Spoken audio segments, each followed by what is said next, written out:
दोस्तों, आप देख रहे हैं कि ये एक बहुपार्टी डेलीगेशन जिसमें मेरे सब वरिष्ठ कॉलीग्स यहाँ खड़े हैं अलग अलग विभिन्न पार्टियों से। ये तीसरी बार इस चुनाव में मल्टी पार्टी डेलीगेशन गया है चुनाव आयोग। आज हमने 2-3 मुद्दे स्पष्ट रखे उनके सामने। उन्होंने हमें कम समय में समय दिया, इसके लिए हम धन्यवाद करते हैं उनका।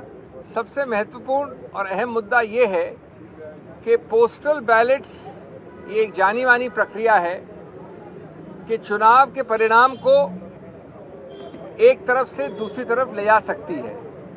कई बार ऐसा हुआ है कि सभी पार्टियों के बीच में जो फर्क है वोट्स का वो x है, लेकिन पोस्टल बैलेट्स 2x या 3x होते हैं। यानी पोस्टल बैलेट्स निर्णायक सिद्ध होते हैं परिणाम के मामले में।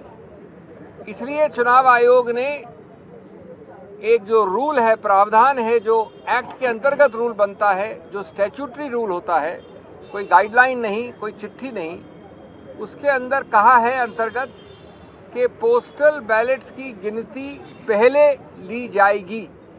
यानी ईवीएम की गिनती के पहले पोस्टल बैलेट्स की गिनती ली जाएगी। ये रूल 54A में लिखा है स्पष्ट रूप से।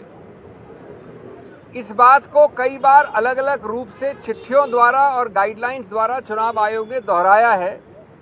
2019 में बड़े स्पष्ट रूप से कहा कि पहले आप पोस्टल बैलेट की गिनती शुरू करिए, उसके कुछ समय बाद आप ईवीएम की गिनती शुरू कर सकते हैं, लेकिन, और ये बहुत अहम बात है, आप ईवीएम की गिनती खत्म नहीं कर सकते या परिणाम का अंत नहीं कर सकते जब तक पोस्टल बैलेट का पूरा रिजल्ट गणना के बाद घोषित न हो जाए।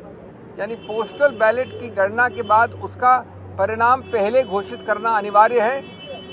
और अगर आप अंत तक पहुंच गए ईवीएम में तो उसको रोकिए जब तक पोस्टल बैलेट का आप परिणाम घोषित न करें। इसके बावजूद, और ये हमारी याचिका है, ये हमारी कंप्लेंट थी आज चुनाव आयोग से, चुनाव आयोग ने गाइडलाइंस द्वारा इस स्टैट्यूटरी रूल नियम को बदला है। वो नहीं किया जा सकता कानून में। गाइडलाइंस द्वारा किसी रूल को नहीं बदला जा सकता। उन्होंने गाइडलाइंस द्वारा जो पुरानी गाइडलाइंस थी 2019 वाली, जो मैंने बताई अभी आपको, उसको हटा दिया है, उसको निरस्त कर दिया है।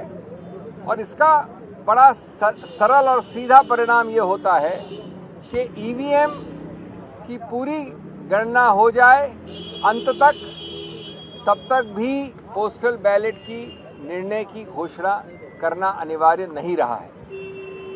अब हमारे को पता है कि कई बार ऐसा हुआ है कि पोस्टल बैलेट के आधार पर निर्णय उत्तर से दक्षिण हो गया है, पूर्व से पश्चिम हो गया है। इसीलिए ये प्रावधान बनाया गया था, यही इसका औचित्य है। इसलिए ये अति आवश्यक है कि ए, आप कानून के अंतर्गत एक गाइडलाइन द्वारा नियम को नहीं बदल सकते। बी, पोस्टल बैलेट जो निर्णायक एक रोल प्ले करता है उसके लिए भी अनिवार्य है कि उसको पहले गिना जाए।